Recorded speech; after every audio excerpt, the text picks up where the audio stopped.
So I will let you know that I did give Greg a little insight as to the topics of the questions, not the specific questions. Just so we can get his mind. So I'll ask the question and then we'll leave it up to Greg to answer. The first question is, can you give any specific talking points on how you will breach the disconnect between Wellanders and City Hall? Must be somebody... Whoever did that from the campaign team, thank you.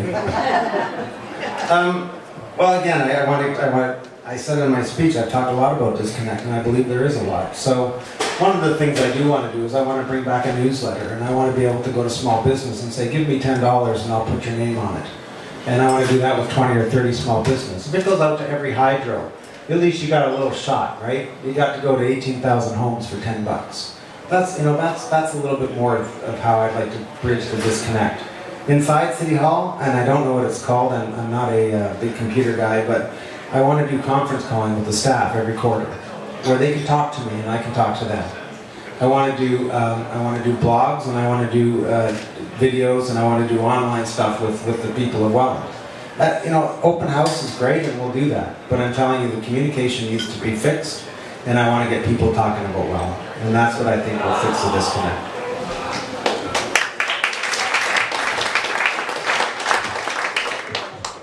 Next question. What are your plans for the youth of Welland? Really, come on, who's putting these up here? Well, you know what? I can't say. My plan is to develop a strategy with local business so that we can create jobs one by one. I don't think the big blast is there, and I think if we can create the jobs, we can maintain a quality of life and increase communications. I think the youth will stay. I think they'll see that there's a place to go and there's work to have. But we're not going to stay unless we maintain quality of life. It's not going to happen. So, yeah, bring jobs and maintain a good quality of life.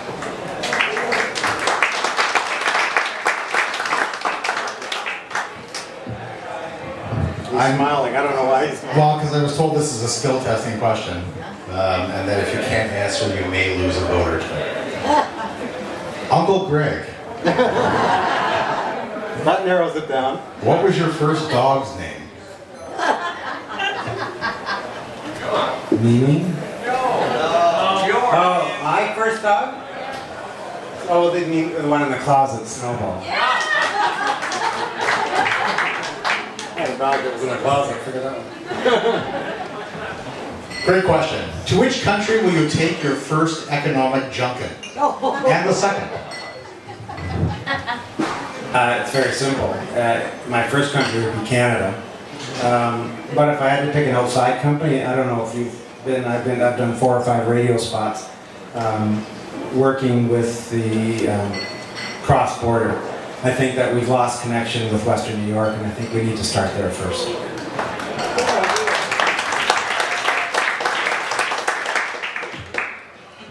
This question's a little lengthy, so you're going to have to bear with me. Niagara College is expanding by leaps and bounds, but they have a responsibility to provide residence housing to students because the citizens in the neighborhood who have already suffered layoffs, etc., are losing the only safety net that they have, equity in their homes. Because of the slum landlords, tenants in the area of the college, what will you do to give them back their neighborhood and their future?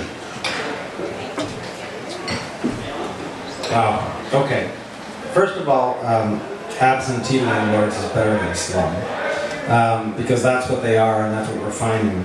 But priority one is Niagara College needs to build more residents, for one. Number two, we need to go to Niagara College and we need to sit down and again open lines of communication and say, listen, we appreciate the economic input that you bring to the city. You're an excellent citizen for the city. But as an excellent citizen, and as you and I, we all need to take responsibility for what we do and what we put out. And they need to come to the table and take responsibility for their students and make sure that we have some sort of procedure in place so that they're not doing exactly this, reducing equity and ruining neighborhoods. So really the bottom line is we need to go to the college, and ask them to take responsibility.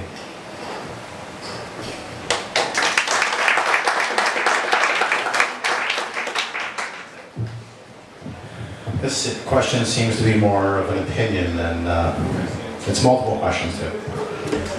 What is the perception by Welland citizens of policing services? Is Welland considered a safe place to live after dark, downtown after dark?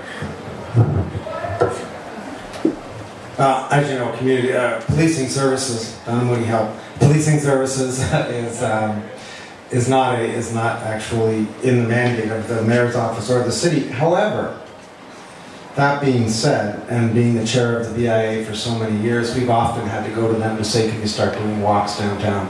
I think we do need a larger presence if you're specifically talking about downtown. I think we need a larger presence on the trails and along the canalway. We offer these as safe neighborhoods, and they should be monitored.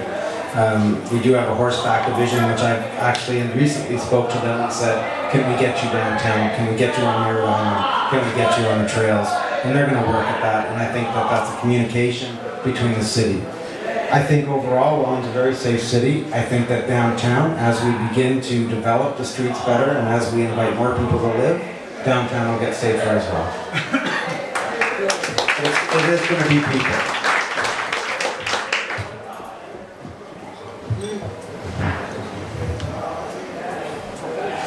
Why the majority of people in Welland not support local businesses? There seems to be a negative perception of Welland. What are your ideas on how we can change this? I don't know. I think Wellanders do support Welland businesses. I do agree, though, that there is a negative perception. I hear it. I see it. I find it hard to believe sometimes. One of the things I really want to do is I want to begin with communication. I know I keep saying it. You know, I've always said as the chair of the downtown BIA, if the heart is sick, the limbs can't live. And I've pushed since 1996 to fix the downtown. I fought to save the bridge. And I know people don't like meters, but they create stop and go traffic. So I guess what I'm saying is that the perception of Welland needs to change one street at a time, one home at a time, one person at a time. And it's not going to change until we start doing the right things. We start fixing the downtown. We start inviting people to the downtown. We make all of the streets more friendly, and I think that's what will make people realize that Welland's a place to be again. The Illuminaqua, all of the little concerts that they're doing, they're bringing people together, and people are starting to say, wow, you know, there is a difference. So I think the more that we communicate and the more we bring in better quality of life for Welland, I think that the perception will change.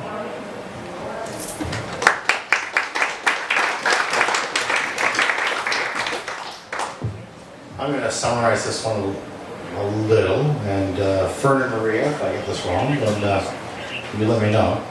The basic gist of the question is, how can you see Wellanders getting more involved in contemporary volunteer work? How do we get Wellanders involved in the community? That one's really easy, actually. I got to tell you, 8 years ago, I've been a part of Welland, and I've done so much in so many different areas, but we had people that volunteered going back to the 90s. They were there and they were strong, and it became difficult over some years, and now we need to get them back. So in order to get them back, what we need to do is we need to again talk to the agencies. Let's talk to community living. Let's talk to the Heritage Council. Let's get these new Canadians involved. Let's start talking to the Chamber, and let's start talking to the BIAs. I mean, the disconnect, I can't get over it. It's just so bad that they don't know that they're even out here and want to help. But I know when I was chair of tours in Welland, we built a website. We said, come to us, tell us you want to help. And it was flooded. It was flooded. So all we need to do as City Hall is open up the venue. They'll come back. And you just need to know it's there. I had a discussion with Patty's sister at her wedding this weekend. She said, I want to volunteer. I want to do more. And I gave her the avenues to do it. She didn't know. She's a Wellander. She lives on Grove Street. Guess what? If you tell them that it's there, they will go to it. So that's how we need to reinvent that wheel. And that, like I said, as chair of tourism Welland, we had them coming out like you wouldn't believe. And we just told them where to go. And that's exactly what we need to do. Come here, join up, we'll give you a job. 5 questions here, and pretty much every one of these questions, well, all these questions were unique. These 5 are pretty much the same. To summarize, where are the jobs coming from? How do you plan on creating jobs in Welland? And particularly, how do you plan on creating jobs in Welland where your predecessors have failed?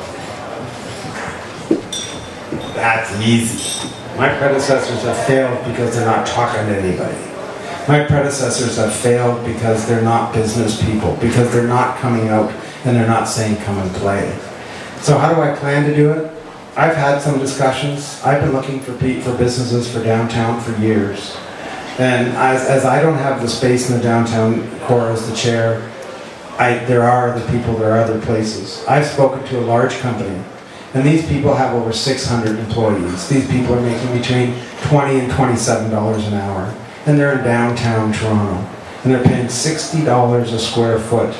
$60. And they have these people taking a commute, and they're driving in from Mississauga, and Oakville, and Aurora, and all over the place. When I spoke to this president, I said, what would it take to get you to come to Welland? And he said, what do you got? I said, what do I got? I said, how about $6 a square foot? How about you have your staff come and move to my city? How about we give them a house that they have now for $600,000 for $250,000? How about they ride their bike on the new bike lane in downtown Welland to jobs? How about that? He said, that sounds good. I said, but however, we are a large company that needs many phone lines. Guess what, Mr. Company? We have fiber optics up and down Main Street, up and down Division Street. When I was the vice chair of building the Civic Center, we decided to put a fiber optic line that goes from the Civic Square to the fire department on King Street. That allows us to go east and west anywhere we want with more fiber optics. We put a plug in there that will expand our fiber optics. So we've got you covered there. So I can save you $54 a square foot. And I can bring your people here who are qualified citizens, making $18, $25, $27 an hour. How do you like that? He said, when you become mayor, come talk to me.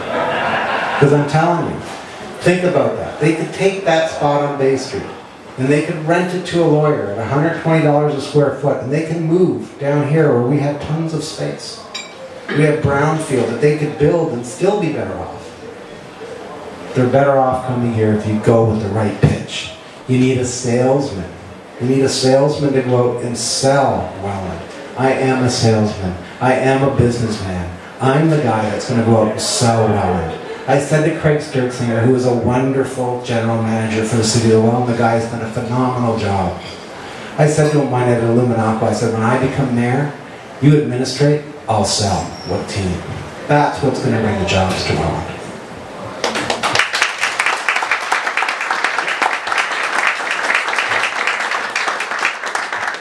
Well, I want to thank you all again for coming, and I'd love to stay and talk with you if you want to stick around, and if you thought of any other questions, I'm here. I'll be glad to answer them. I really want you to take a look at the details. It's on the back of my platform. If you're not from Welland, tell a friend. You know, that's how we build communication, right? And my campaign chair has just told me I should mention the website. It's not that difficult. gregdenico.ca. If you, there's a spot there where you can leave your comments. There's a spot there where you can join the campaign. I would love it if you would leave your comments. They will be vetted if they're not good. But so I really appreciate you coming out tonight. I appreciate you taking this time and spending the money to help me revisit a new Welland. Thank you very much.